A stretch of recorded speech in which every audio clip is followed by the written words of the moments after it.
come through last night for a P234 with the rubber foot option, which are these. We also have the aluminum spike foot and the spike foot with the rubber cover. The rubber foot option, I'm going to show you how we install them and kind of the pros and cons of one or the other as far as from swapping back and forth or the overall length. So loosen the legs here so they spin free. And on the Gen 2s, there's 2 holes. That's where the 2 screws go on the aluminum spike foot. So what we're going to do, what we use is we use shrink tubing. We go just above the second hole, and there's just a touch hanging over the end of the tube. And bring that out a little bit. Use a lighter, and then you just want to rotate. We just rotate that tube so it gets heat and shrinks up equally around that tube, bonds nice and tight. Make sure the end's pressed up flush there, just above the last hole and over the end of the tube so it protects it there. Let them cool for a few seconds.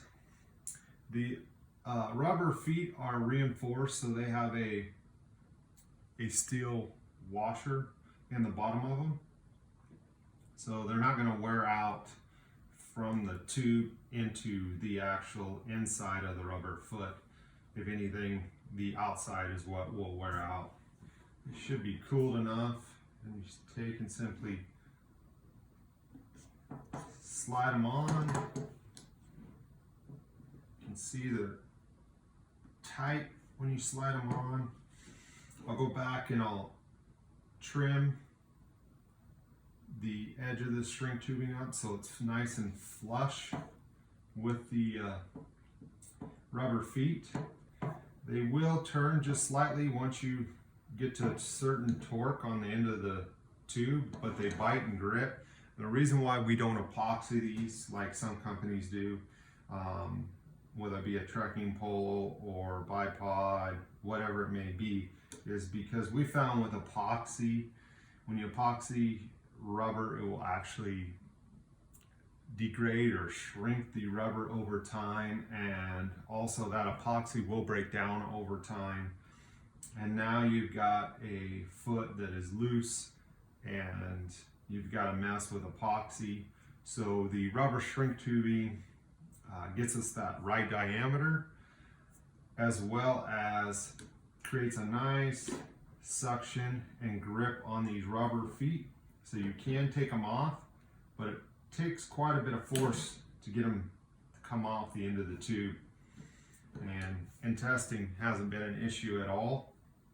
So you can see the differences here between the rubber cover on the spiked aluminum foot,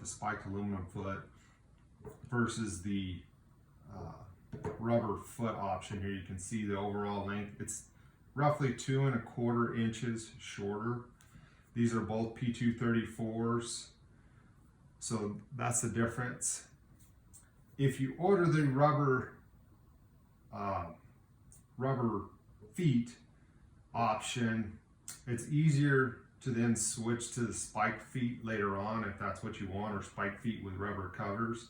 If you order the spike foot option, these low profile Allen head screws that we use, we blue Loctite those in, so it's not a permanent Loctite, but these Allen head screw heads are pretty shallow and they're very easily stripped. So you have to be very careful if you want to switch to the rubber foot option later on and taking these out in order to do so. If you come on our website and order a new, rubber foot, because that's what you want to do on the Gen 2s, because these will have a tendency to strip on you if you're not very careful. So that's the different foot options that we offer for our prone to seated, the P242, the P234, and the P226. The biggest difference obviously is the length. It will decrease your overall height I've noticed for prone positioning, or if you're shooting on stuff that's still dirt, but it's harder, that the spike foot allows you to load the bipod just more, and the rubber foot will bounce. But if you're shooting in the seated position a lot in rocky terrain, the rubber foot might be the option that you want to go with. I love the rubber covers with the spiked aluminum foot because it gives me the best of both worlds.